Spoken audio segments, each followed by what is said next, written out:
अभी जो करने वाले हैं उस एएस का नाम है AS18, रिलेटेड पार्टी डिस्क्लोजर।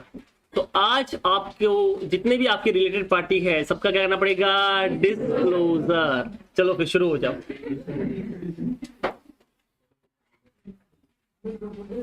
हाँ विश्वजीत भैया, रिलेशनशिप जो है वो डिस्क्लोज तो करना पड़ेगा ना। देख अभी बातें हुई है, सब हुआ है, तो जरूरी है ये वाला एएससी लेना बराबर ना।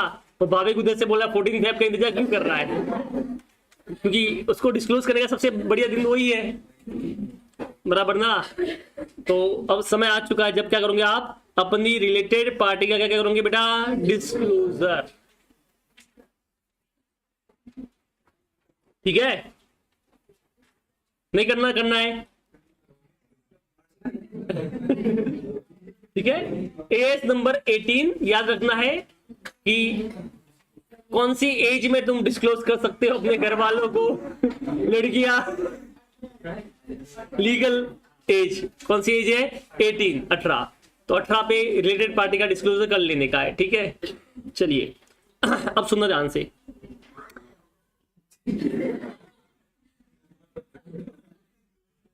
चलो रिलेटेड पार्टी का डिस्क्लोजर करेंगे अपन। सबसे पहले ये अकाउंटिंग स्टैंडर्ड क्यों आया वो बात करते हैं, फिर आगे दूसरा चीज पढ़ेंगे। आप समझिए अगर कोई कंपनी है जैसे रिलायंस, टाटा, बिरला, राइट। अब सपोज को रिलायंस कंपनी है, अगर उसके जो ओनर है, उसके मैनेजिंग डायरेक्टर है, सीईओ है, सीएफओ है, बड़े बड़े शेयर होल्डर है, अगर उनको घपला करना है तो what is the best way जिसके वो लीगल वे में घपला कर सकते हैं। लीगल वे मतलब थोड़ा बहुत इलीगल, बट तो जिसमें पकड़े जाने के चांसेस बहुत कम होते हैं, या वो सीधा डायरेक्ट हमला कोई नहीं कर सकता ऐसा। तो आपको ये समझना पड़ेगा किस वे से करे। जैसे मान लो रिलायंस में आप सबके शेयर्स लगे हुए हैं, मेरे भी लगे हुए हैं, ठीक है। मान लो आपने भी शेयर्स लिए, मैंने भी लिए। अब उस कंपनी का कोई डायरेक्टर है, मान लो धीरू भाई अंबानी है, अब उसको कोई फ्रॉड करना है, तो क्या बेस्ट वे होगा जिसमें वो फ्रॉड कर रहा है और शायद पकड़ में भी नहीं आएगा, और आएगा तो भी बहुत मुश्किल है प्रूव करना। कैसे कर सकते फ्रॉड, पहले बताओ कंपनी में फ्रॉड कैसे कर सकते। सामने वाले कंपनी को क्रिएटर दिखने से। हाँ, पर ऐसे किसी को भी कर लो तो। हाँ, और हाँ मैडम बोले। हाँ, अब देखो मैं आपको एग्जांपल देता हूँ, ठीक है। अब मान लो आपको पता चला कि रिलायंस कंपनी में बहुत सारे एम्प्लॉई है, तो वहां पे सैलरी देते होंगे, तो दिक्कत की बात थोड़ी है, देती होंगी सैलरी। तो total salary cost is 50 crore रुपया। तो हम मान सकते रिलायंस कंपनी 50 करोड़ बड़ी बात नहीं है, या 500 करोड़ भी कोई बड़ी बात उनके लिए नहीं है। अब तुमको पता चलता है क्या कि रिलायंस कंपनी में अनंत अंबानी को सैलरी मिली है महीने की 1 करोड़ रुपया। क्या उसकी औकात है 1 करोड़ रुपए की? है उसकी? नहीं है। किस एंगल से है, क्या कर रहा है ऐसा वो कंपनी के लिए जो उसकी आप मान रहे हो कि है? नहीं है भैया। क्या बोला, समझ में आया? पर उसको सैलरी कितनी दे रहा है, 1 करोड़ रुपए। अब तुमको तो पता ही नहीं ना, क्योंकि जब सैलरी देंगे तो एंट्री क्या होती है, salary account debit to cash और बैंक, बैंक तो सैलरी टू बैंक होगी, वो सैलरी एम्प्लॉय बेनिफिट में चली गई, खत्म होगी बात।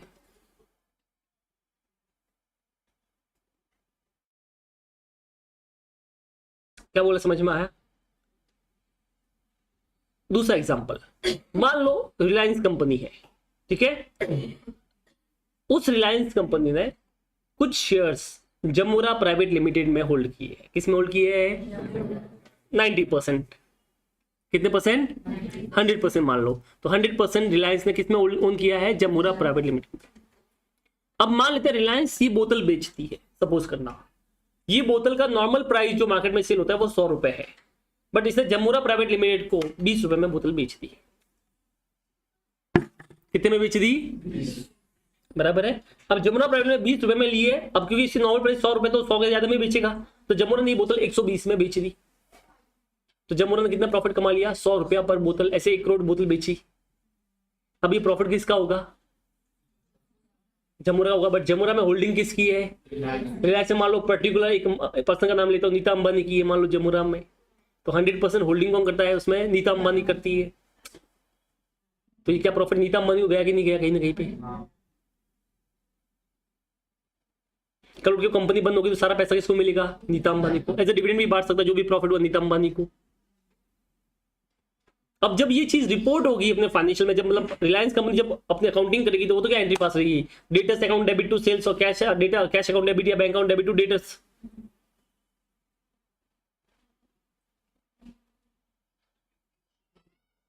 क्या बोला समझ में आया? इसी तरह से मान लो अभी अपने को कम प्रॉफिट हो रहा है, प्रॉफिट ज्यादा करना है, तो अपनी एक सब्सिडी कंपनी थी मान लो, ठीक है, रिलायंस की मान लो जियो सब्सिडी कंपनी है, उसने बोला जियो तू मुझे से माल ले ले, बोला कितने का, बोला 50 करोड़ या 500 करोड़ में ले ले, बोला क्यों, बोला मैं बोल रहा हूँ, बोला ठीक है, तो उसने 50 करोड़ या 500 करोड़ में ले लिया, उसका सेल्स 500 करोड़ हो गया रिलायंस का, बराबर ना। अब न्यूज आ गई रिलायंस से शेयर इतना सेल इतना बड़ा हो गया, इतना प्रॉफिट हो गया, तो लोग शेयर्स लेना शुरू कर लिए, उन लोगों ने बेचना शुरू कर लिया। एक टाइम ऐसा आएगा कि वो एग्जिट हो जाएंगे और हम जैसे लोग फंस जाएंगे, क्योंकि वो लिए तो 500 करोड़ में, बट क्या 500 करोड़ में सेल होगा? क्या बोला समझ में आया? तो इसका मतलब अगर किसी को पैसा घुमाना है तो सबसे बेस्ट तरीका कौन सा है? Related party. मैंने क्या किया, मैं कंपनी हूं, बराबर है, मेरी कंपनी में ये मेरा भाई है, मैंने इसको लोन दे दिया 50 करोड़ का 1% की रेट पे, मेरी मर्जी ना, तो मैंने इसको लोन दे दिया 1% की रेट पे, इसने आगे बैंक में एफडी करा ली 7% पे, 6% का इंटरेस्ट कमा रहा है, बढ़िया। अब तुमको तो तुम शेयर होल्डर, तुमको तो मालूम नहीं पड़ेगा, तुम्हारा क्या लोन से एडवांस में आ जाएगा, लोन टू दिस पर्सन या लोन जो भी दिया है बस उसमें आ जाएगा। अब तुमको तो पता ही नहीं ना 1% पे दिया है या ये दिया, उसमें तो सिर्फ लोन से एडवांस लिखा हुआ आएगा, उसमें आ गया। तो आप मुझे बताइए कि ये जो चीजें हो रही है सब, क्या ये सही हो रही है, गलत हो रही है? गलत हो रही है। बट प्रूफ किसको करना है? क्या हमको करना है कि ऑडिटर को करना है? ऑडिटर को। तुम ऑडिट में पढ़ोगे ये सब फ्रॉड जो होता है वो सब डिटेक्ट करना उसका रेस्पॉन्सिबिलिटी होता है, उसको रिपोर्ट करना पड़ेगा। बट प्रॉब्लम क्या है? प्रॉब्लम ये कि ऑडिटर कितना चेक करेगा। जैसे रिलायंस है, उसमें सैलरी की बात आ रही है, तो बहुत सारे एम्प्लॉय होंगे, सबको सैलरी देते होंगे,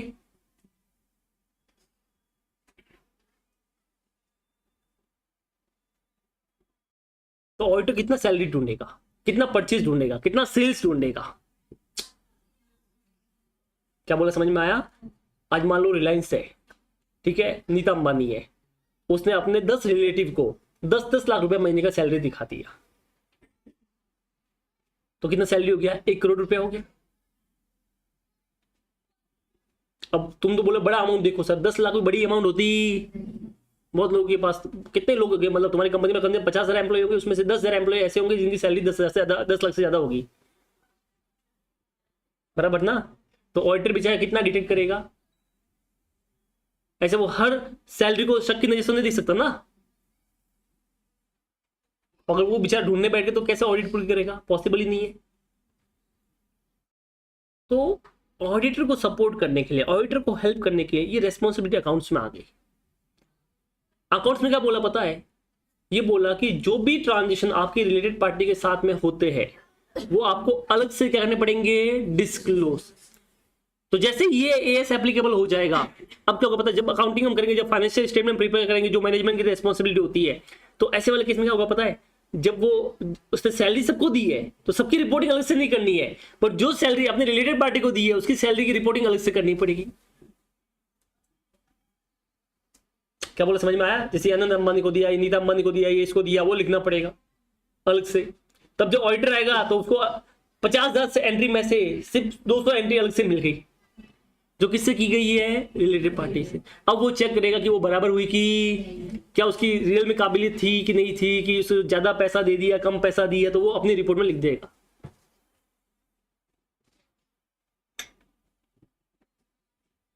तब ऑडिटर को क्या हुआ? आगे से नजर आ जाएगा, हाँ भाई ठीक है, दोस्तों ऐसा चीज हुआ है, जो ये लोन अपने भाई को दिया है, अपनी मम्मी को दिया, अपने पापा को दिया है। अब फिर ऑडिटर चेक करेगा, हाँ अब रेट बराबर है कि नहीं, ज्यादा है, कम है, क्या है, वो सब अपना बताएगा। तो ऑडिटर का काम इजी हुआ कि नहीं हुआ? पर ये काम तब इजी होगा जब हम अपने फाइनेंशियल स्टेटमेंट में इन चीजों को अलग से प्रेजेंट करेंगे, अदरवाइज तो वो बाकी सब ट्रांजेक्शन में क्या हो जाएगी? मिक्स हो जाएगी, तो पता ही नहीं चलेगा क्या हो रहा है। अरे हाँ कि ना? डन। तो उसी हिसाब से ये एएस आया गया है। तो इस एएस के हिसाब से क्या होता है कि जो भी ट्रांजेक्शन आपने रिलेटेड पार्टी के साथ में किए हैं वो सब आपको डिस्क्लोज करने हैं। हम ये नहीं बोल रहे तुमने गलत किया है, पहली बात समझना। अकाउंटिंग ये नहीं बोलता तुमने गलत किया है, अकाउंटिंग कभी बोलते ही नहीं गलत किया है, वो काम अकाउंटिंग का है ही नहीं। अकाउंटिंग तो एक चीज बोलती है जो भी ट्रांजेक्शन होते हैं वो रिकॉर्ड कर, बराबर है। तो चोर है, चोरी कर रहा है, that is your business income, you have to report. तूने रिश्वत दी है, पेनल्टी पे की है, वो रिपोर्ट कर। जो भी तेरा हुआ है तो समझ में आया, वो सब क्या करना, उसके एंट्री पास करना, you have to report that जो भी है। सही गलत का डिसीजन कौन लेता है, ऑडिटर लेगा, वो उसको वो रिपोर्ट करेगा कौन सा फ्रॉड है कौन सा नहीं है। या इनकम टैक्स वाले बोलेंगे इतना पेनल्टी है, इतना टैक्स पड़ना है, अकाउंटिंग तो कभी बोलता ही नहीं है, बराबर है। तो अकाउंटिंग तो ऐसे ही बोलता है। बट जैसे आप मान लो आपने किसी रिलेटेड को पार्टी को लोन दिया, तो टाटा ने टाटा मोटर्स कंपनी को, टाटा सन्स ने टाटा मोटर्स को लोन दिया, बराबर है। तो एंट्री तो नॉर्मल एंट्री होगी, loans account debit to cash और बैंक, बराबर है। बट जब इसका फाइनेंशियल स्टेटमेंट प्रिपेयर होंगे तो उसमें लिखना पड़ेगा कि ये लोन्स इन एडवांस में इतना करोड़ का लोन इंक्लूड है, जो किसको दिया गया है, टाटा मोटर्स को, that is a subsidy company of Tata company. अब क्या होगा, जब ऑडिटर आएगा तो वो बाकी तो कर ही रहा है अपना काम, बट जब वो देखेगा तो बोलेगा अरे भाई साहब किसको लोन दिया है, अपनी सब्सिडी कंपनी को। तो वो सब डॉक्यूमेंट मंगाएगा, फिर वो चेक करेगा, अच्छा ये लोन का रेट क्या है, अच्छा इतना है, गारंटी दी कि नहीं दी, अच्छा दी है तो ठीक है, नहीं दी क्यों नहीं दी, समझ में आया। कब डूब गया तो वो सब रिपोर्ट लिखेगा शेयर होल्डर को, समझ में आया। तो ये चीज, ये अकाउंटिंग स्टैंडर्ड ये बताता है कि आपके जो भी रिलेटेड पार्टी के साथ में ट्रांजेक्शन वो सब रिपोर्ट करो। ये नहीं बोल रहा कि सही किया गलत किया, ये किया वो किया, वो बोल ही नहीं रहा है। ये तो बस इतना बोल रहा है कि जो भी तुम्हारे ट्रांजेक्शन हुए हैं वो सब क्या करने पड़ेंगे, डिस्क्लोज।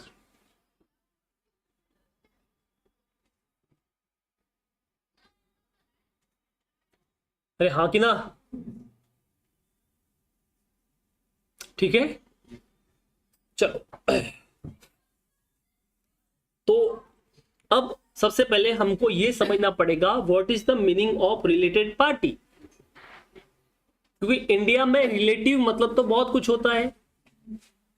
मामा के, नाना का, काका की, बुआ का लड़का भी हमारा रिलेटिव है, बराबर ना। मैं तो जब भी कहीं जाता हूँ ना तो हमारे ऐसे गांव में थोड़ा है दिक्कत वाला मामला है, ठीक है।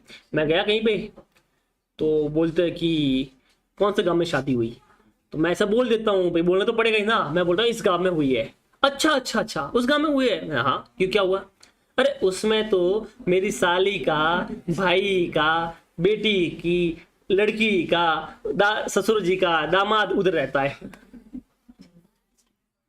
क्या बोले, समझ में आया। वो पता नहीं कहां से लिंक निकालते हैं।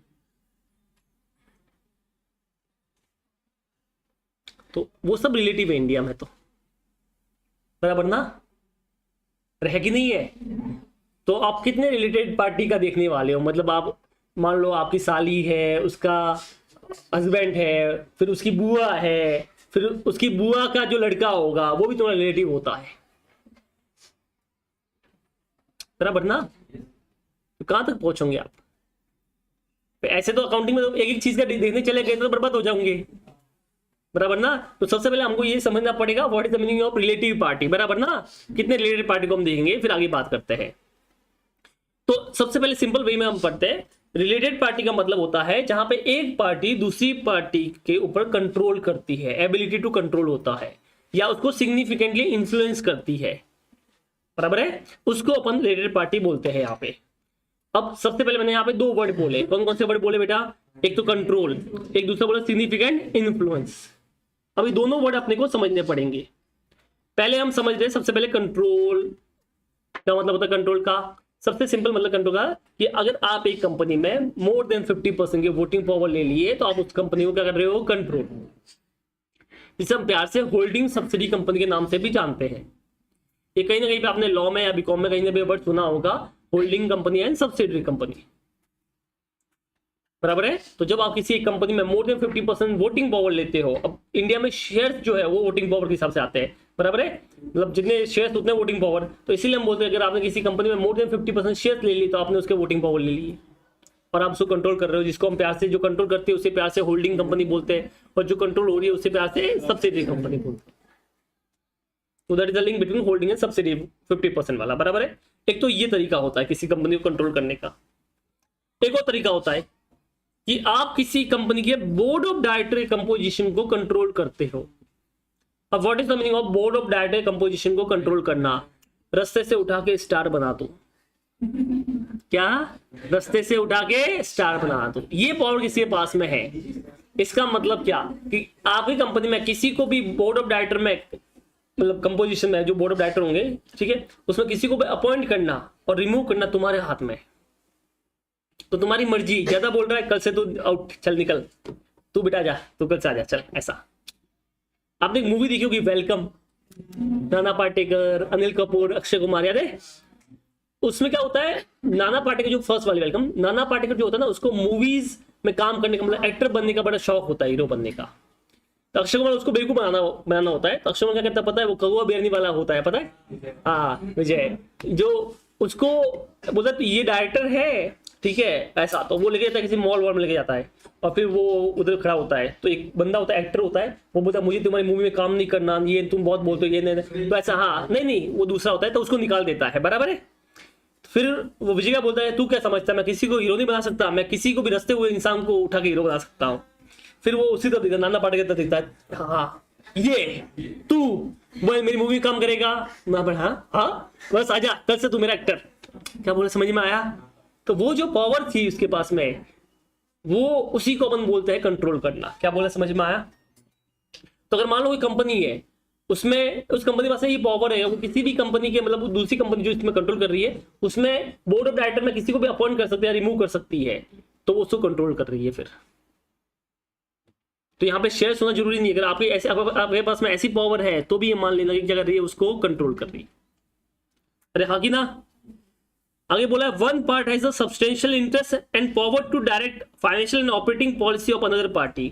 किसी कंपनी के पास में ऐसी पावर है, तो सब्सटेंशियल इंटरेस्ट है, प्लस ऐसी पावर है कि वो कंपनी की जो फाइनेंशियल और ऑपरेटिंग पॉलिसी होती है उसमें उसके बनाने का पावर है। जैसे चेयरपर्सन जो होता है, चेयरमैन जो होता है, उसके पास में ये पावर होती है नॉर्मली, बराबर है। तो इनको अपन बोलते कंट्रोल कर रहा है। क्या कर रहा है? कंट्रोल। तो आप जिस कंपनी में कंट्रोल कर रहे हो और जो कंपनी हो रही है, वो आपस में एक दूसरे की क्या बन गई? Related party. दूसरा, सिग्निफिकेंट इन्फ्लुएंस करना। इसका मतलब होता है कि या तो आप किसी कंपनी में मोर देन 20% के शेयर्स ले लो, बट लेस देन 50%, क्योंकि more than 50% control holding subsidy हो जाएगी। तो अगर आप किसी कंपनी में more than 20% but less than 50 लेते हो, तो इसे प्यार से एसोसिएट कंपनी बोलते हैं। तो अगर आपकी कोई एसोसिएट कंपनी है, तो वो भी आपकी क्या बन गई बेटा? रिलेटेड पार्टी, बराबर है। पर ऐसा भी पॉसिबल है कि किसी कंपनी में आप मोर देन 20% होल्ड करते हो, बट आप उसको इन्फ्लुएंस नहीं कर रहे हो। ऐसा भी हो सकता है। जैसे मान लो मैंने आज रिलायंस कंपनी में 24% की शेयर होल्डिंग ले ली।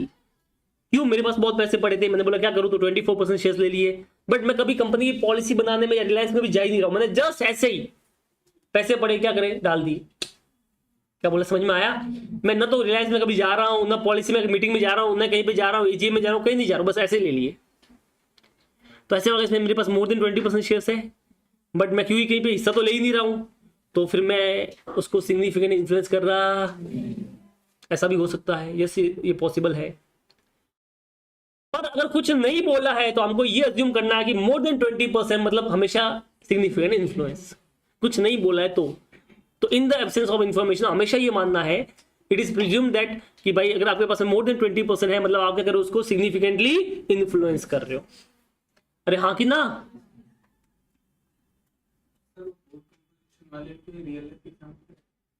हो सकता है, कोई भी हो सकता है ना, रियल लाइफ में ऐसा नहीं, बट कई बार ऐसी कंपनी जब मेमोरेंडम बनाती है ना, तो इस तरह से डाल देती है कमिटमेंट।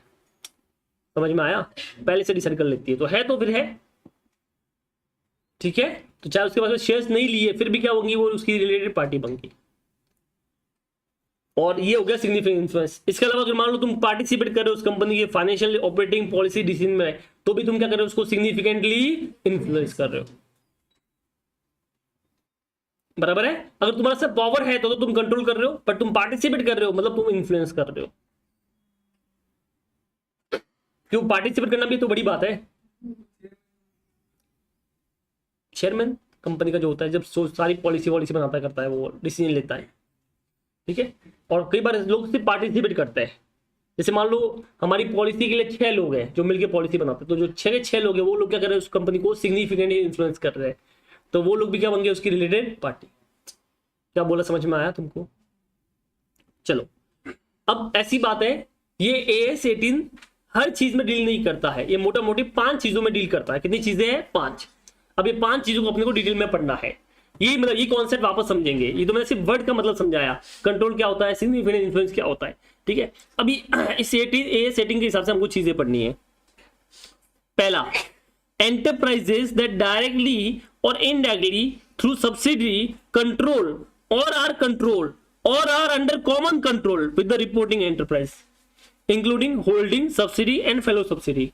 अब मैं इसको एग्जांपल से समझा रहा हूं, ध्यान से समझना। ऐसी एंटरप्राइज जो डायरेक्टली कंट्रोल करती है, जैसे मान लो एक कंपनी है A, वो एक दूसरी कंपनी B में 70% शेयर होल्ड करती है, तो बताओ क्या A B को डायरेक्टली कंट्रोल कर रही है कि नहीं कर रही है? कर रही है। क्या बोला, समझ में आया? A किसको कंट्रोल कर रही है बेटा? B को डायरेक्टली कंट्रोल कर रही है, बराबर है। एक सुनना, एक कंपनी है A, वो B में 70% होल्ड करती है, B जो है वो C में 60% होल्ड करती है, तो लॉजिकली तो B C को कंट्रोल कर रही है, बट कहीं ना कहीं पे A भी तो C को कंट्रोल कर रही है। That is called indirect control. ये था डायरेक्ट कंट्रोल, और ये कौन सा कंट्रोल है? तो जो A C को कर रही है उसे बोलते हैं इनडायरेक्ट कंट्रोल करना। मतलब अगर C से कुछ काम करवाना तो A B को बोलेगा, B C को बोलेगा। क्या बोला, समझ में आया? अरे यार सुनना, ये है तुम्हारी मम्मी, ये है तुम्हारे पापा। मम्मी डायरेक्टली कंट्रोल करती है पापा को। क्या बोला, समझ में आया? पर मम्मी तुमको कंट्रोल नहीं कर सकती, पर वो कंट्रोल करती है। किसके थ्रू करती है? पापा के थ्रू। क्या बोला, समझ में आया?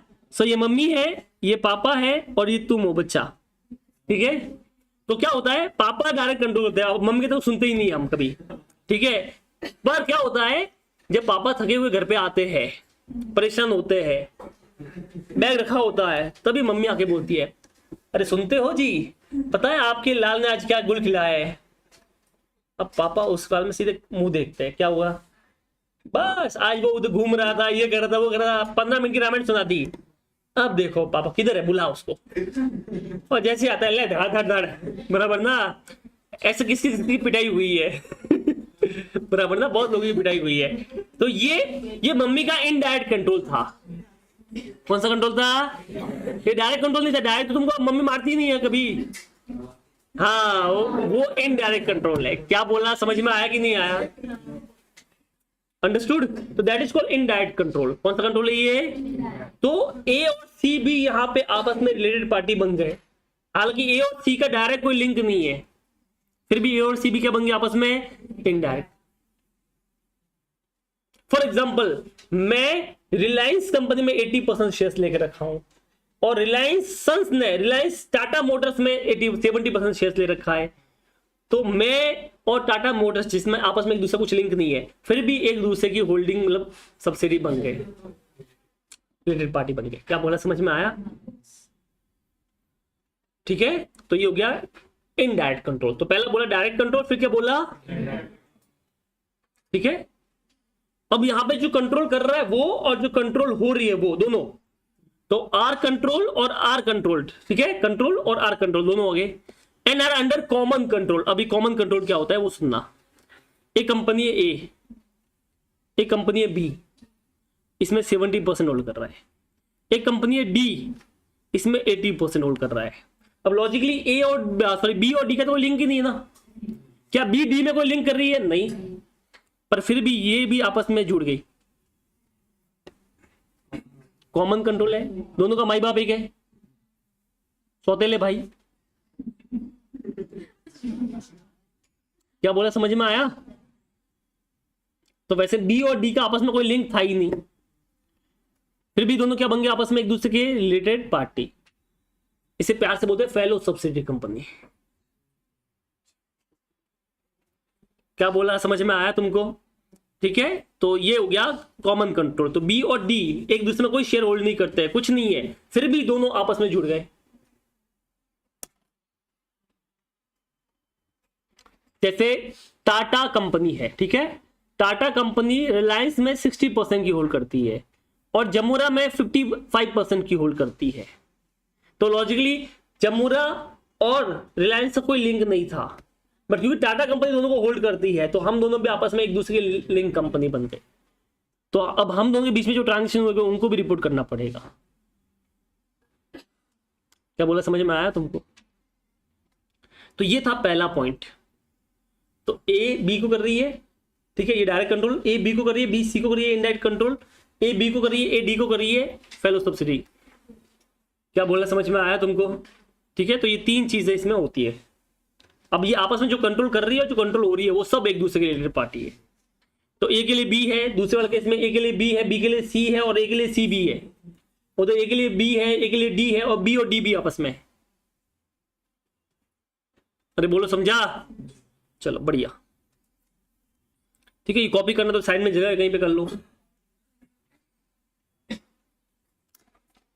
बुक में कर लो ताकि याद रहेगा वहां पे। वो डायरेक्ट कंट्रोल, ये इनडायरेक्ट कंट्रोल, ठीक है, ये कॉमन कंट्रोल।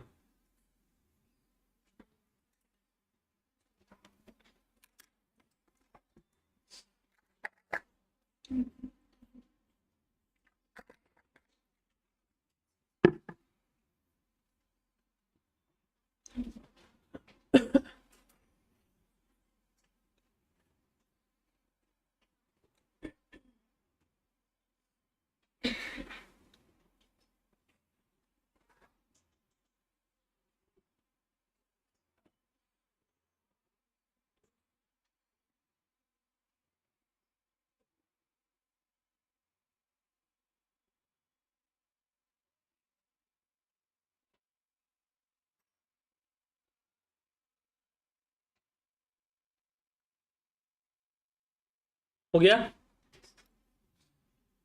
चलो ये पॉइंट नंबर 1 कंप्लीट।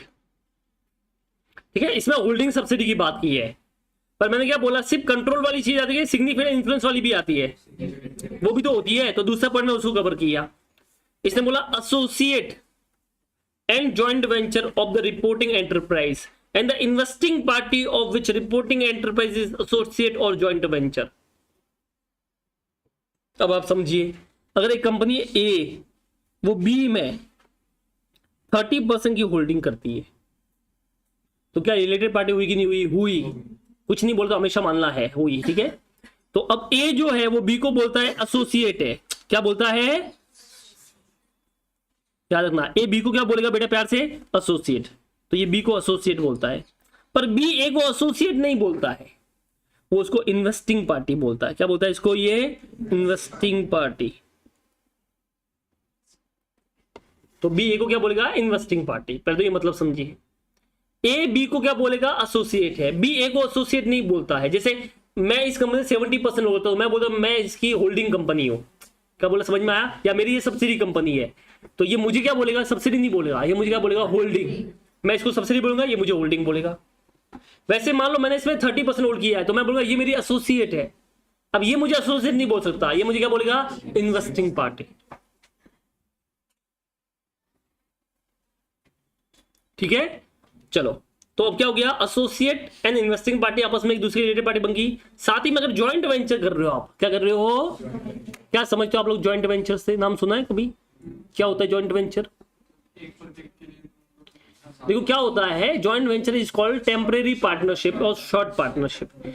वैसे एक पार्टनरशिप होती है जिसमें मिलके काम करते हैं, बट यहाँ पे क्या होता है, जो पार्टनरशिप है वो एक पर्टिकुलर पर्पज के लिए है या पर्टिकुलर टाइम पीरियड के लिए है। क्या बोला, समझ में आया तुमको? बराबर ना? तो पर्टिकुलर पर्पज के लिए ही होगी। अब जैसे मान लो मुझे पागल में कुछ काम करना है, बराबर है, बट मुझे सिर्फ 2026 में वो काम मिला, तो मैं अकेला कैसे करूंगा?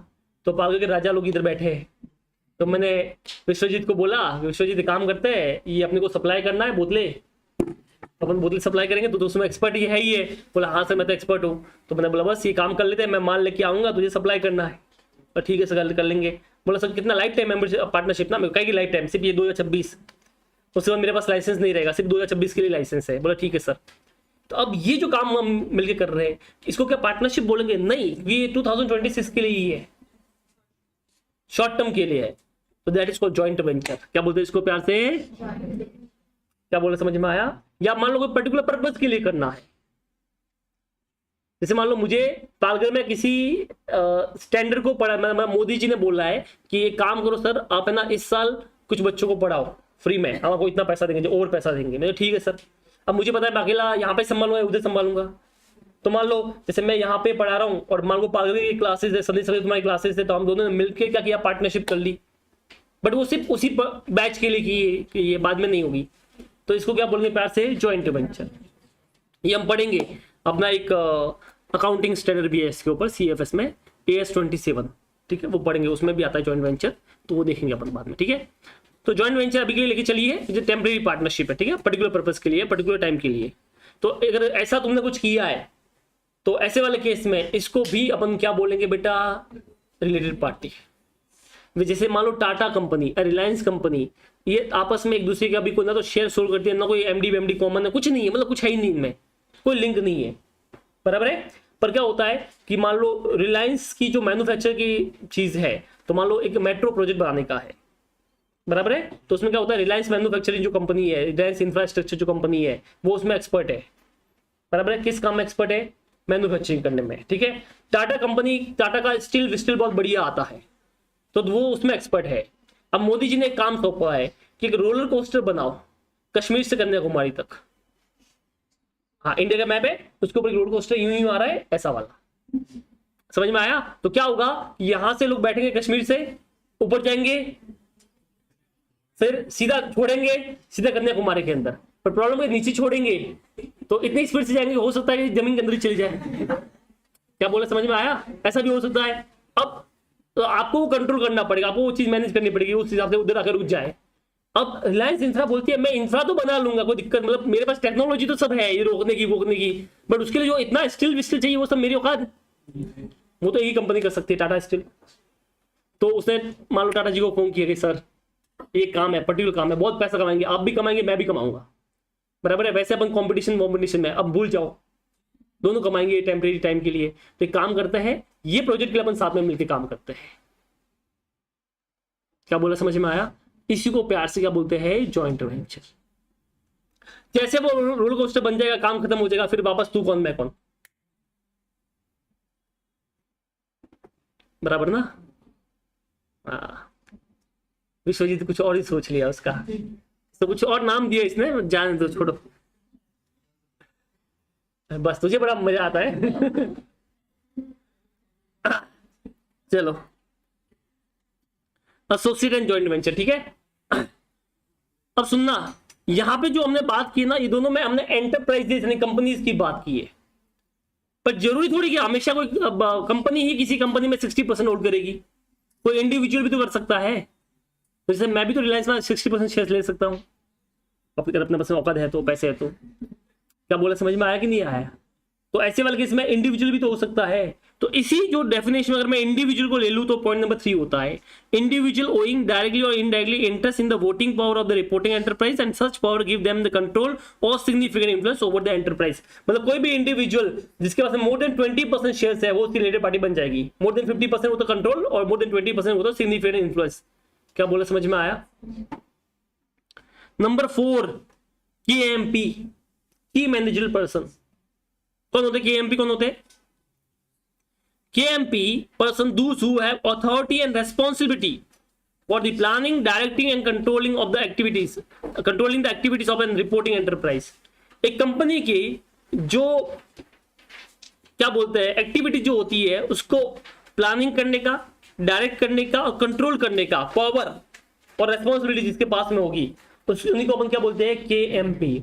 नॉर्मली इसमें कौन आता है? मैनेजिंग डायरेक्टर, चेयरपर्सन, ये सब लोग आते हैं। क्या बोला, समझ में आया?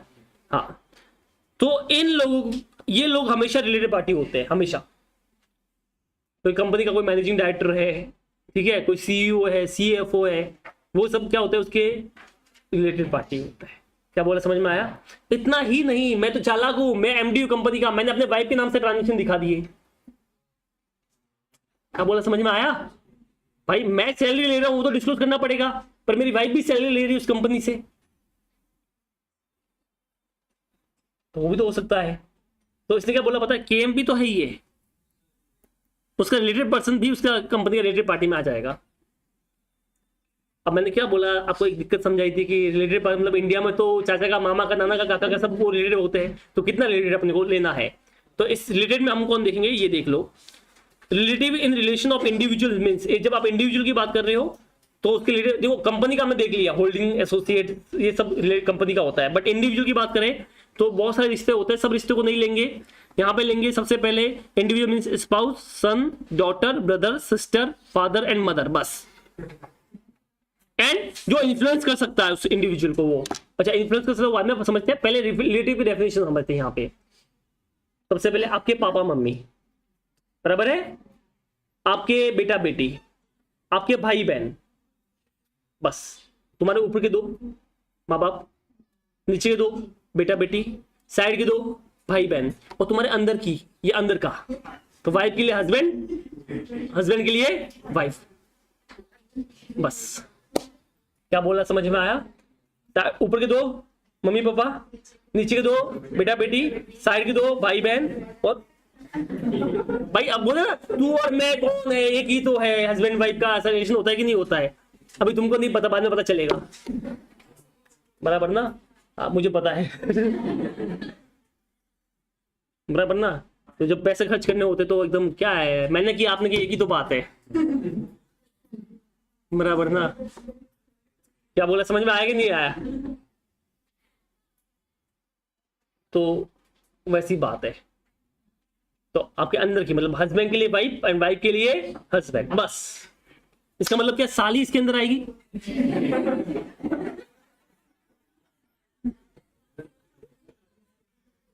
क्या बोला समझ में आया कि नहीं आया? मतलब अगर आपने मान लो मैं किसी कंपनी का एमडी हूं और मेरी सैलरी को सैलरी जा रही है उसके अंदर, तो ना रिलेटेड पार्टी नहीं है। क्या बोला समझ में आ रहा है तुमको? मेरे जीजा को जा रही है तो नहीं, वो भी नहीं है, अनलेस कि मेरे पास ऐसा पावर कि मैं उनको इन्फ्लुएंस कर सकूं, तो अलग बात है। तो इसलिए क्लास में इन्होंने क्या किया, एएस आपने लिए सेपर साइड में एक चीज बोल दी कि who may be influence by that individual. अगर कोई ऐसा बंदा मेरे ऊपर डिपेंडेंट है जिसको मैं इन्फ्लुएंस कर सकता हूं, तो फिर वो भी बन जाएगा। हाँ, बट मेरी साली मुझसे इन्फ्लुएंस होती नहीं है, तो ऐसे वाले केस में फिर कुछ हो नहीं सकता, फिर वो रिलेटेड पार्टी नहीं मानी जाएगी।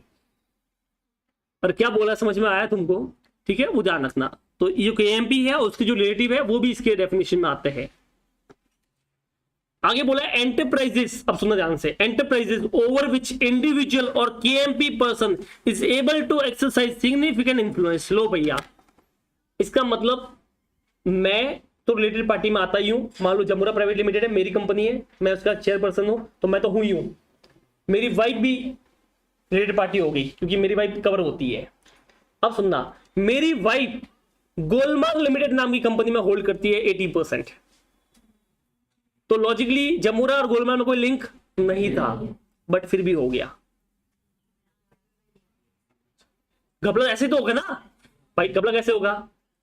मैं जमुरा वाला, मतलब मैं जमुरा का ओनर ही एक तरह से, तो मान लो मैं अपनी वाइफ को बोलूंगा, वाइफ गोलमाल को बोलेगी, फिर वो सस्ते का माल ले लेगी, उधर उधर हो जाएगा, प्राइस बढ़ा देंगे हम। समझ में आया कि नहीं आया? तो हो जाएगा ना। तो मतलब आपको क्या करना है, जो केएमपी है उसके रिलेटिव जो है, जो इंडिविजुअल की बात कर रहे हो, अगर वो किसी दूसरी एंटरप्राइज में कंट्रोल करता है, क्या बोला समझ में आया, या सिग्निफिकेंट इन्फ्लुएंस भी करता है, तो वो भी आपस में क्या बन गई, रिलेटेड पार्टी। इसका मतलब भाई साहब, टाटा कंपनी जो है उसके जो भी केएमपी लोग हैं, एमडी, सीईओ, सीएफओ जो भी है, टाटा कंपनी अपने एमडी, सीईओ, सीएफओ सबको पूछेगी कि तुम या तुम्हारे माँ बाप या तुम्हारा बेटा बेटी या तुम्हारा भाई बहन या तुम्हारे हस्बैंड वाइफ किन किन कंपनी में सिग्निफिकेंट इन्फ्लुएंस करते हो, मोर देन 20% शेयर होल्ड करते हो, वो बताओ। और अगर हमने उनके साथ में कोई डील की है गलती से या ऐसे नॉर्मली, तो वो चीज हमको डिस्क्लोज करनी पड़ेगी। क्या बोला समझ में आया? कितना घुमा दिया? ठीक है।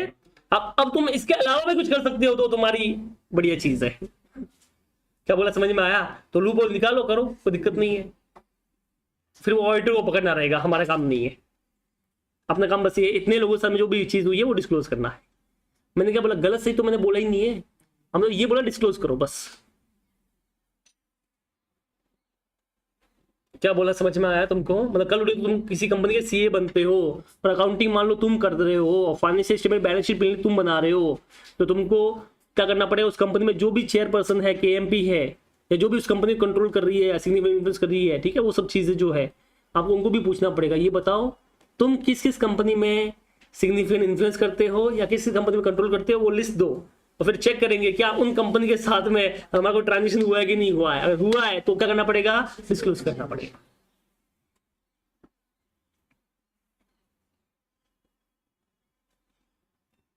क्या बोला, समझ में आया? चलो, तो ये बस इन 5 चीजों में डील करती है। सबसे पहले देखो, सिंपल वे में करें तो होल्डिंग कंपनी, सबसे कंपनी के लिए holding company, subsidy company, associate and joint venture, company के लिए आ गए। इंडिविजुअल के लिए अगर कोई भी इंडिविजुअल ऐसे ही किसी का एसोसिएट में या सब्सिडी बना रखी है, मतलब किसी भी कंपनी में मोर देन 20% होल्ड करता है या सिग्निफिकेंट इन्फ्लुएंस करता है, तो ऐसे वाले केस में वो भी हो गया। फिर उस कंपनी के केएमपी और उसके रिलेटिव जो होंगे वो भी हो गए, और जो केएमपी रिलेटिव जो भी है उनके वो जिसके ऊपर इन्फ्लुएंस कर रहे हैं वो लोग भी आ गए।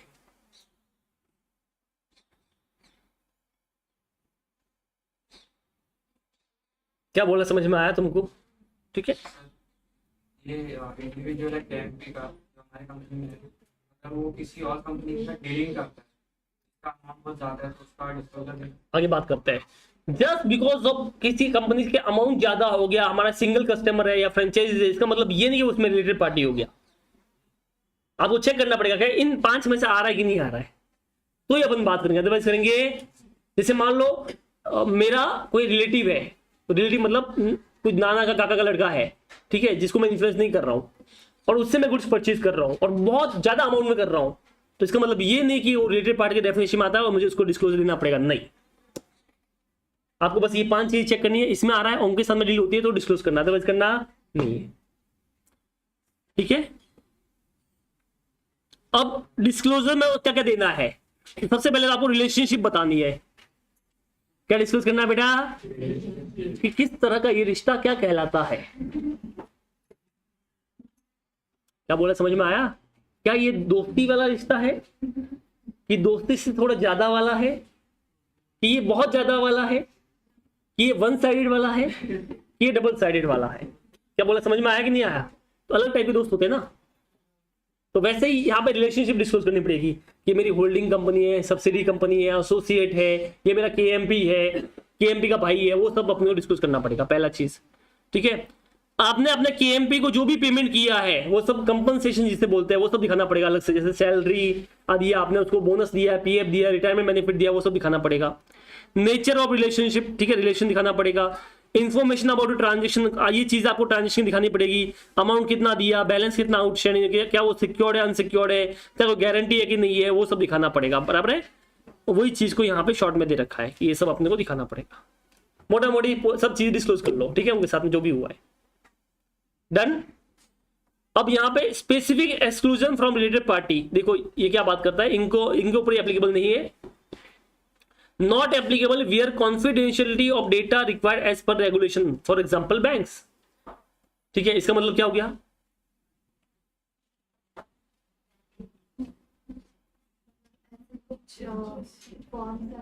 मैं एकदम सिंपल बताता हूं, जैसे फॉर एग्जांपल, ध्यान से सुनना मैं क्या बोल रहा हूं। मेरी वाइफ बैंक में काम करती है, बराबर है, और उसका अकाउंट उसके अंदर है, तो क्या वो रिलेटेड पार्टी बन गए आपस में एक दूसरे की? नहीं। क्या बोला, समझ में आया?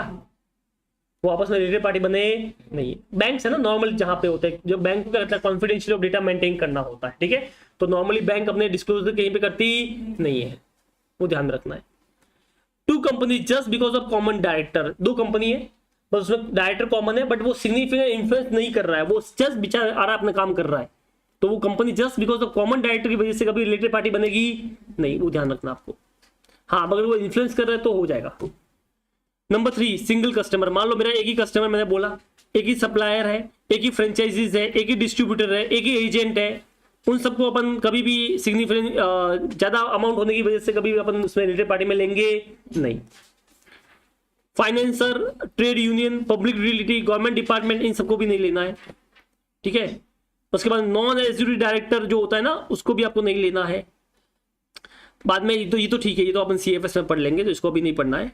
बस इतना ही लेके चलो। मोटा मोटी कोई आपका बैंक है, ज्यादा ट्रांजेक्शन तुम्हारे बैंक में हो रहे हैं, उसके लिए तुम बैंक को ले लो, वो वाला चीज नहीं आएगा। क्या बोला, समझ में आया तुमको? ठीक है, बस इतना ही था। अभी कॉमन सेंटेंस बाद में पढ़ लेना, समझ में आ जाएगा। क्वेश्चन करते हैं अपन। Question number 1, mister Arnav, a relative of KMP का रिलेटिव है, personal receive remuneration of ₹3 lakh for his service in the company for the period from 1 April to 30 June. 3 महीना काम किया उसने। ऑन 1 जुलाई को ही लेफ्ट द जॉब, उसने जॉब छोड़ दी। Should mister Arnav be identified as the related party at the closing date? क्या ईयर एंड में उसको रिलेटेड पार्टी बोलेंगे? मतलब ये बताइए, जब आप रिलेटेड पार्टी का डेफिनेशन देखते हो तो आप ईयर एंड में चेक करते हो कि साल के बीच में कभी भी एक दिन भी हो गया तो तुमको एक दिन भी अगर हो गया at any point of time, जैसे मान लो मैंने रिलायंस में सिर्फ एक दिन के लिए 26% होल्ड किया है, बाद में बेच दिए शेयर्स, तो मैं भी रिलायंस की रिलेटेड पार्टी के अंदर आ जाऊंगा। बट जो ट्रांजेक्शन डिस्क्लोज करने हैं वो पूरे साल के नहीं करने हैं, वो एक ही दिन के करने हैं। पहली चीज, क्या रिलेटेड पार्टी है कि नहीं? है। बट ट्रांजेक्शन डिस्क्लोज पूरे साल के करने हैं? नहीं, वो सिर्फ उसी पीरियड के करने हैं। तो इसने क्या पूछा? क्या इसने ट्रांजेक्शन के बारे में पूछा कि आइडेंटिफाई रिलेटेड पार्टी पूछा? आइडेंटिफाई तो वो तो है ही है ना, उसमें तो है ही नहीं अपने को। ठीक है, पढ़ लो आंसर ये फर्स्ट वाला इतना। According to AS 18, related party disclosure, parties are considered to be related if at any time during the reporting period one party has the ability to control the other party or exercise significant influence over the other party in making financial and or operating decision. Hence, Mr. Arnab, a relative of KMP, personal should be identified as a related party. ठीक है, on year end. तो year end में related party तो है ही है। Number 2, a limited company sold goods to its associate for the first quarter ending on 30th June. After that, the related party relationship ceased to exist. However, the goods are supplied continuously even after 30th June, as was supplied to the other ordinary customer. Does the disclosure required for full entire financial year? भाई मैंने इस company में 30% hold किया, 3 महीने 30% मैंने रखा, उसके बाद मैंने शेयर्स बेच दिए, तो हम दोनों को लिंक नहीं है, फिर भी मैं उसको माल सप्लाई कर रहा हूं। तो ये बोल रहा क्या वो पूरे साल के ट्रांजेक्शन को आपको दिखाना पड़ेगा? नहीं, ओनली 3। ठीक है, पढ़ लो answer. As per AS 18, transaction of the company with an associate company for the first quarter ending 30th June 2020 only are required to be disclosed as related party transaction. Transaction for the period in which related party relationship did not exist need not to be reported. अरे बोलो, समझा? चलो, question number 2, P limited hold 60% voting right in Q limited. देखो P जो है वो Q में 60% hold करता है, ठीक है, and Q limited has 20% in R limited. Q जो है वो R में 20% होल्ड करता है। P limited directly enjoy voting right of 14% in R limited, ये डायरेक्ट भी इसमें 14% का कंट्रोल करता है। R लिमिटेड एक लिस्टेड कंपनी है और रेगुलर गुड सप्लाई करती है P को, ठीक है। तो ये मैनेजमेंट जो है ना वो रिलेशनशिप डिस्क्लोज नहीं कर रहे हैं। क्या कर रहा है? सही कर रहा है, गलत कर रहा है? क्यों भाई? देखो, एसोसिएट की एसोसिएट नहीं, सब्सिडी की सब्सिडी होती है, सब्सिडी की एसोसिएट है ये, बराबर ना। तो आपको क्या करना है? आपको परसेंट चेक करना पड़ेगा। परसेंट में 14% तो डायरेक्ट है, पर सिर्फ 14 से काम नहीं होगा, प्लस यहाँ पे ये जो कर रही है वो भी लेना पड़ेगा। पर आप देखिए यहाँ पे कितना परसेंट काम कर रही है? 20%। बस 20 में 60% ही तो हमारा है, तो हम 20 का 60% निकालेंगे, तो एक्चुअली 12। तो हमारा डायरेक्ट कंट्रोल कितना हो गया? 12%। तो 14 + 20 कितना हो गया? 26। हाँ, अब बोल सकते हैं कि अब कंट्रोल कर रही है, मतलब एसोसिएट है अपनी, तो अब रिलेटेड पार्टी मानी जाएगी। क्या बोला, समझ में आया? जब भी आप परसेंटेज काउंट कर रहे, ध्यान से सुनना मैं क्या बोल रहा हूँ। जब भी आप परसेंट काउंट कर रहे तो कैसे करना है, वापस समझो एक बार। ये P कंपनी है, ये Q कंपनी है, ये इसमें 60% होल्ड करती है। Q जो है वो R में 20% होल्ड करती है। ये डायरेक्टली भी इसमें कंट्रोल करता है 14%। क्या बोला, समझ में आया? अब आपको कभी भी ऐसे 14 + 20 नहीं करना है, वो गलत हो जाएगा करना। 14% तो है ही है, प्लस इसका डायरेक्ट कंट्रोल कितना है, तो ये 20% इसमें डायरेक्ट कंट्रोल कर रही है, बराबर है। बट तुम्हारा पी के अंदर क्यू में क्या पूरा कंट्रोल है, 60% कंट्रोल है, तो आपको क्या करना पड़ेगा, 20% जो था उसका 60% निकालना पड़ेगा, तो 12% तुम्हारा डायरेक्ट कंट्रोल हो गया। तो तुम्हारा डायरेक्ट कंट्रोल 14 + 12 कितना हो गया बेटा, 26%। अब तुम बोलते हो मोर देन 20% है, इसके लिए क्या हो गया, इसका रिलेटेड पार्टी माना जाएगा। क्या बोले, समझ में आया। अगर सपोज करना ये इसमें मान लेते हैं ऐसा होता, ये 15%, ये 10%, ये 10%, ठीक है, और ये ले लो आप 50%, 55%। अब देखो अगर तुमने ऐसे ले लिया कि 10 + 14, तुमने 10 + 14 ले लिया, 24 हो गया, तो रॉन्ग हो जाएगा। आपको ऐसा लेना पड़ेगा, 14 तो डायरेक्ट है और इनडायरेक्ट का भी डायरेक्ट निकालना पड़ेगा, तो 10% के अंदर 55% ऐसा लेना पड़ेगा। 5.5 क्या बोला, समझ में आया। हाँ 19.5, तो अभी भी नहीं हो रहा है। क्या बोला, समझ में आया। चलो थोड़ा बड़ा दूं, हाँ तो ऐसे हो रहा है। अगर मान लो ये 60% होल्ड कर रहा होता इधर, तो 10 का फिर 16%, फिर 6 होता, फिर हो जाता। क्या बोला, समझ में आया तुमको, इस तरह से निकालना रहेगा। चलो हाँ, अगर क्यू लिमिटेड एसोसिएट होता और आर के लिए वो होल्डिंग होता है,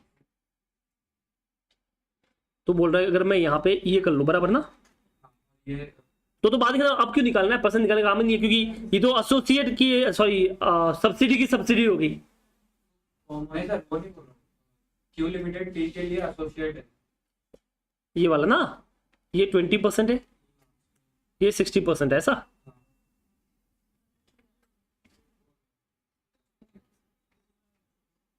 ऐसा बोल रहे हैं ना, तो कैसा हुआ बताओ।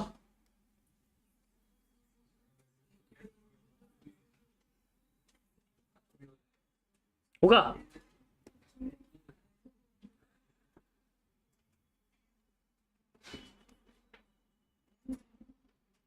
ऐसा बोल रहे हैं ना तू।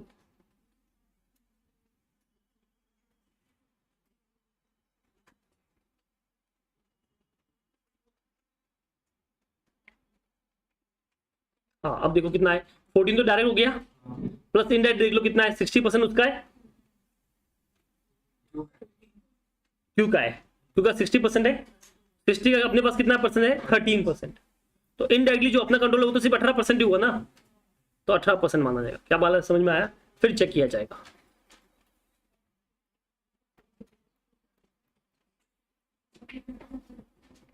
समझा मैं क्या बोला हूं।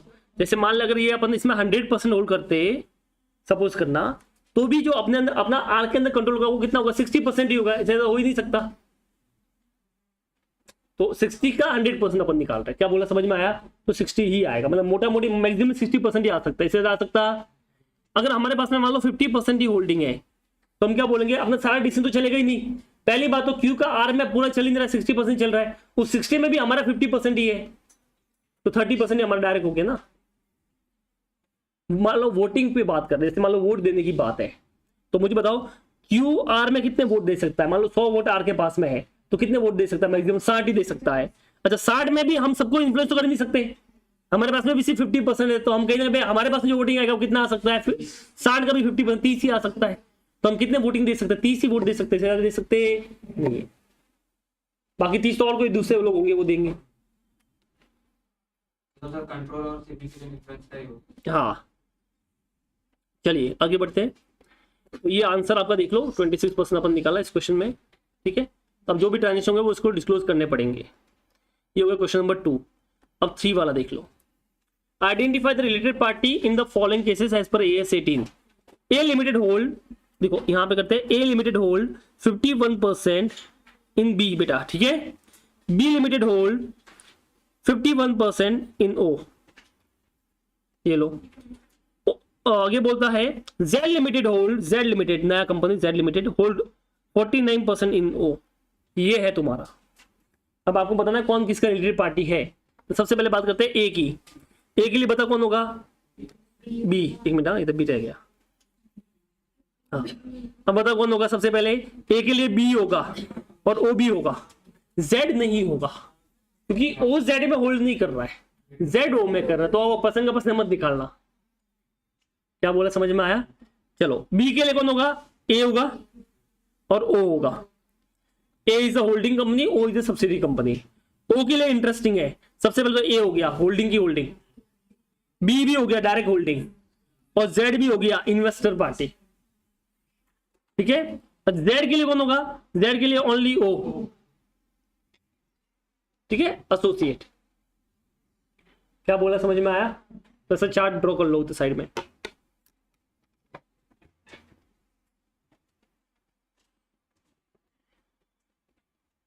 ठीक है, एग्जाम में मोस्टली एमसीक्यूज में आता है, आया तो।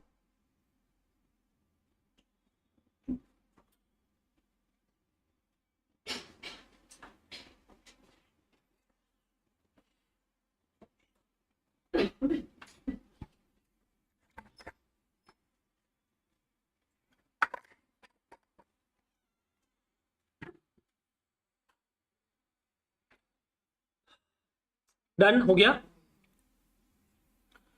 आगे बढ़ते हैं। Question number 4, Arohi limited sold goods for 90 lakh to Anaya Limited during the financial year ended 31st March 2011. The MD of the ROE Limited own 100% in Anaya Limited. बराबर है? The shares were made to Anaya Limited at normal selling price, followed by the ROE Limited. The chief accountant of ROE Limited contend that the sales are need not to be required to different treatment from other sales made by the company, and hence no disclosure is necessary as per accounting standard. His chief accountant is correct. वो बोला देखो हमारा cell तो normal price पे हो रहा है, तो क्या करेंगे डिस्क्लोज करके, तो नहीं करते हैं, वो ऐसा बोल रहा है। क्या सही है? मैंने पहले बोला गलत से की तो बात ही नहीं करनी है, बराबर है? अरे हाँ कि ना? आपकी एमडी क्या आरओई अनिया लिमिटेड 100% उसमें होल्ड करती है, नहीं करती है? करती है।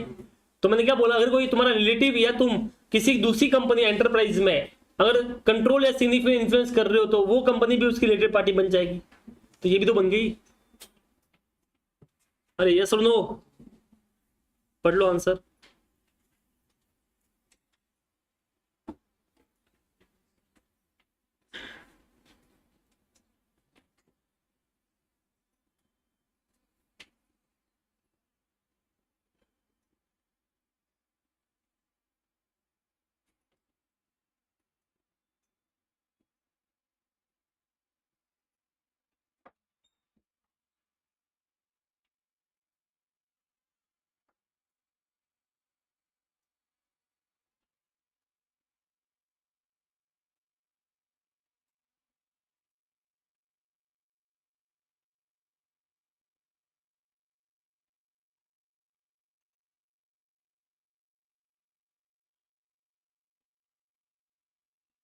डन, चलो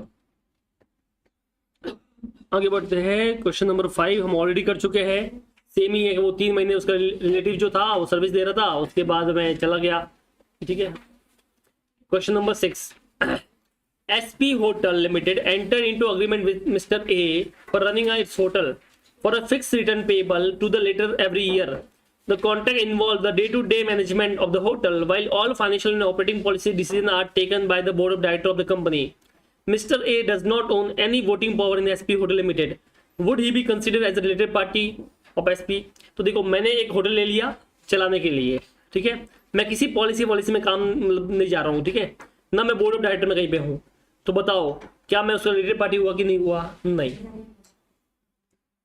कुछ नहीं, नॉर्मल इंसान। क्या बोला, समझ में आया? तो क्या ट्रांजेक्शन दिखाने पड़ेंगे? नहीं।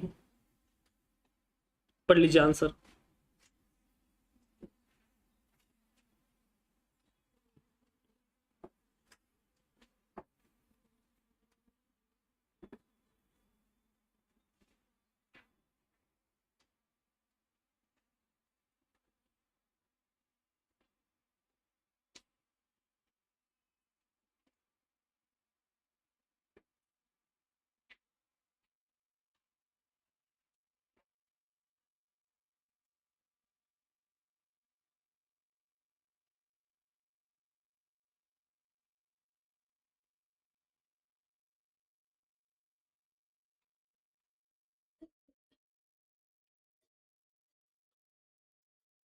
डन।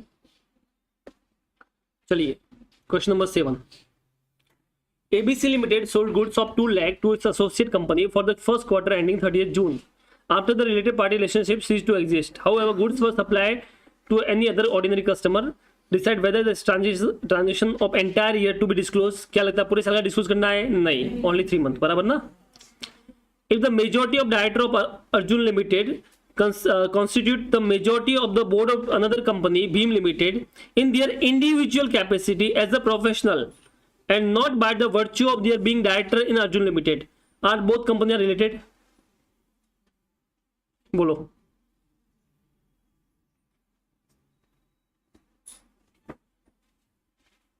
मान लो एक कंपनी है, ठीक है, उस कंपनी में फाइनेंस का काम होता है, तो वो कंपनी में मैं, योगी सर, विवेक सर, ठीक है, डायरेक्टर है, और एक और कंपनी है उसमें भी फाइनेंस का काम होता है, तो मैं, योगी सर, क्योंकि हमारे सीए लोग हैं तो हम ऑब्वियसली एडवाइस करते हैं, तो हम उधर भी डायरेक्टर है, तो क्या वो एक दूसरे रिलेटेड पार्टी बन गई?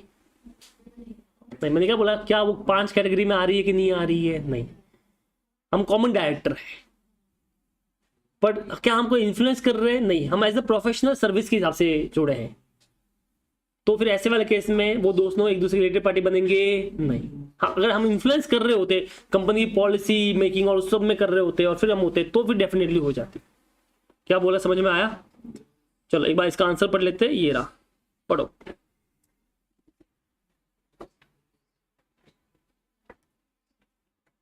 ठीक है, अच्छा, क्या हम कंट्रोल कर रहे हैं? नहीं, कंट्रोल भी नहीं कर रहे, हम मेजोरिटी डायरेक्टर है, कंट्रोल थोड़ी कर रहे हैं, किसी को अपॉइंट करना, रिमूव करना हमारे हाथ में थोड़ी है।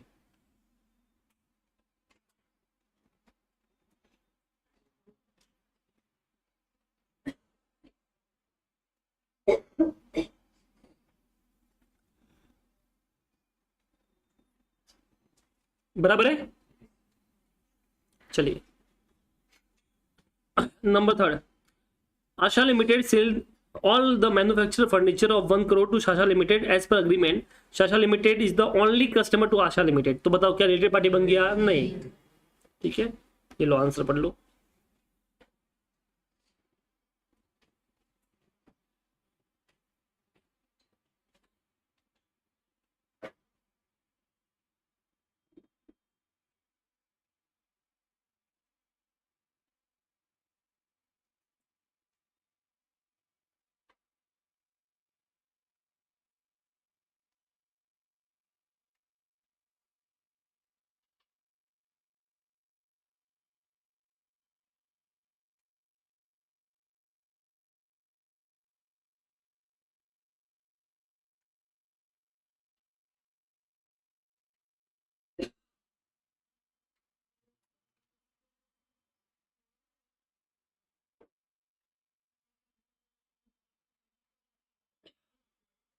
Okay, done.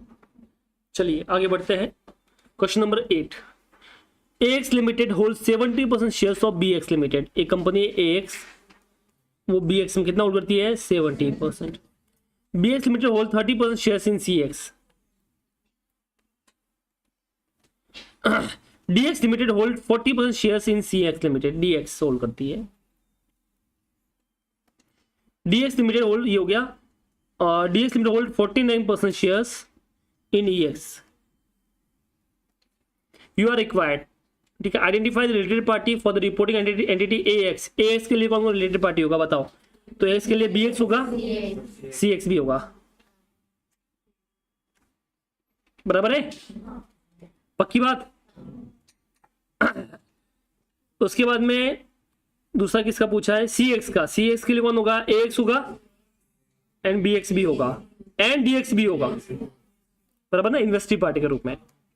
उसके बाद में EX के लिए पूछा है, EX के लिए ओनली DX। क्या बोला, समझ में आया? तो ये ला, ये लिखा हुआ है, डन। चलो आगे बढ़ते हैं। If DX limited would have sold it's investment in EX Limited on 1st October, but goods were continued to be supplied by DX to EX Limited throughout the year, will the scenario change your answer? ना, क्योंकि यहाँ पे बोला related party है कि नहीं है, तो at any point of time होता है, तो वो जो सिनेरियो वो तो सेम ही रहेगा। हाँ, अगर तुम रिपोर्टिंग की बात कर रहे होते तो जितने पीरियड के वो रहा है उतने पीरियड रिपोर्टिंग होता, बट ये पूछ रहा है कि क्या वो रिलेटेड पार्टी का जो लिंक है क्या वो चेंज होगा कि वो सेम रहेगा, वो तो सेम रहेगा ना। ठीक है, तो ये देखो नो सेम रहेगा। ये एग्जाम में आया था Jan 25 में।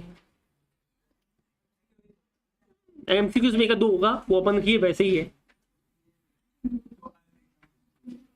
एमसीक्यूज वाला तो तुमको एमटीपी में मिलेगा ना अलग से, इसमें एमसीक्यूज नहीं लिए हुए हमने, वो अलग से मिलेंगे।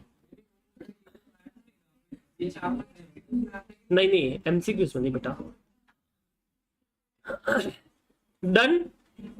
इसके साथ में ये अकाउंटिंग स्टैंडर्ड क्या होता है खत्म। बोलो भारत माता की। ठीक है, आप मॉड्यूल पढ़ लेना, कुछ डाउट है उसके अंदर तो बता देना आप मुझे। इस मॉड्यूल पढ़ा हमने, इसमें ये क्वेश्चन नहीं समझ में आया। ठीक है, बाकी मोस्टली कवर हो गए अपने। चलो मॉड्यूल देख ही लेते हैं, टाइम है ना अपने पास, 5:30 तक है ना लेक्चर,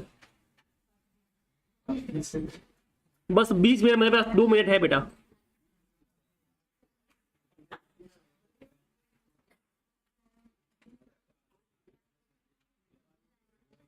हो गया 2 मिनट में हो जाएगा। फिर तुम बोलोगे मॉड्यूल नहीं कराया हमारा।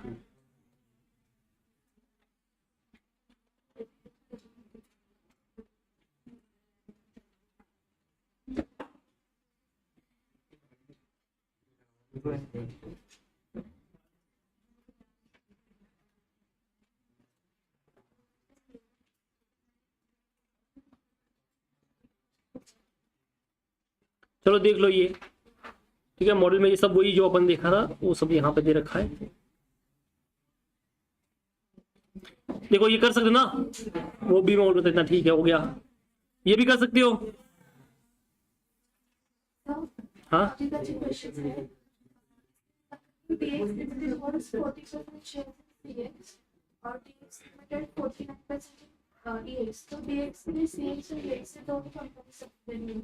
क्या बोल रहे हो, एक मिनट। ये देखो क्या हुआ इसमें। हाँ हाँ, इसके लिए पूछे ही नहीं है वो तो। हाँ हाँ बिल्कुल, सिग्निफिकेंट इन्फ्लुएंस कर रहा है दोनों में। ठीक है, चलो ये सेम टाइप का हो गया, उसमें होल्ड करता है, ये इसमें करता है बराबर ना। तो क्या हुआ कि नहीं हुआ वो देख लो। अच्छा ये बताओ इसमें क्या लग रहा है तुमको, होगा कि नहीं होगा। ये इसमें 28% कर रहा है, वो उसमें 32% हो रहा है। एसोसिएट की एसोसिएट होती है रिलेटेड पार्टी, एसोसिएट की एसोसिएट होती है नहीं होती है। ठीक है, ध्यान रखना, सब्सिडी सब्सिडी होती है। अब ये वाला केस में आप बता सकते हो, पी क्यू में करती है तो पी क्यू तो है ही है, क्यू आर में करती है, क्यू एस में भी करती है, तो ये भी दोनों में आपस में एक दूसरे की होगी। क्या बोला, समझ में आया। और ये एक्स में करता है, वो वाई में करता है, वो भी होगी फेलो सब्सिडी। ठीक है, हाँ। अब ये देखो एक यूएच लिमिटेड है, ठीक है। अब इसका ये सब्सिडी 1 सब्सिडी 2 100% होती है, 100% होल्ड करती है। जेसी यानी जॉइंट वेंचर और एक एसोसिएट है, तो क्या ये जॉइंट वेंचर वाली कंपनी दूसरी सब्सिडी कंपनी रिलेटेड पार्टी होगी, नहीं बराबर ना। तो जैसे 100 और 2 वो आपस में होगी एक दूसरे की, क्योंकि कॉमन कंट्रोल है।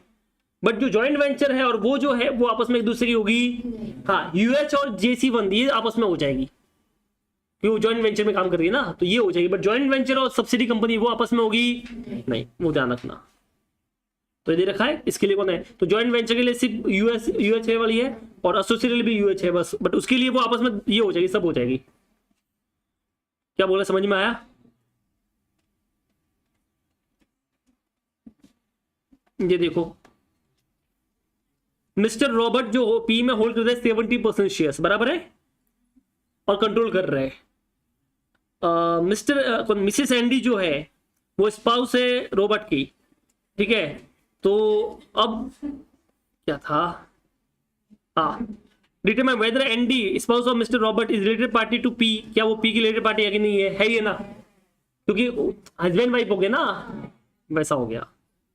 यस, अब वही जो आपने बोला वो 3 महीने काम किया फिर छोड़ के चली गई, अच्छा ये इसका बताओ तो मैं समझ में आएगा, ये थोड़ा डाउटफुल है, ये पढ़ना। UK bank hold 23% equity shares in voting power in P limited, बराबर है। The bank has provided loan of 20 million to P at the market interest rate. As per the terms and condition of the loan agreement, the bank has appointed one person as its nominee to the board of director of P Limited, and any major transaction to be entered into by P Limited will require the consent of the B Limited। तो बताओ क्या ये related party हुआ कि नहीं हुआ? हुआ ना, सीधी बात है। हाँ यस, ये पढ़ लो।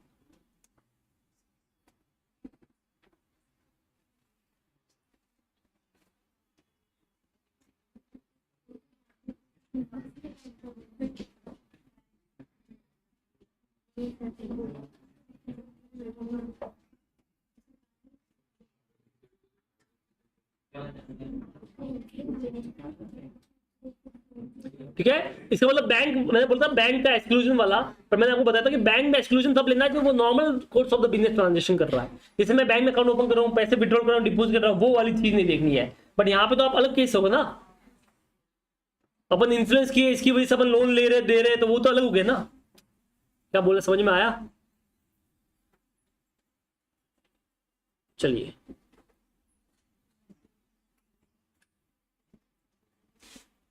बस इतना ही था, यही थे इसमें।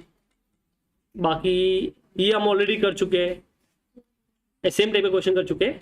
तो नॉर्मल सेलिंग प्राइस पे कर रहा है तो उसको मतलब नहीं है, बराबर ना, बस खत्म। बाकी आप पढ़ लेना, कुछ डाउट तो बता देना। बस ये मॉड्यूल भी हो गया, अब घर पे जाऊंगे। चलिए फिर टाटा बाय बाय।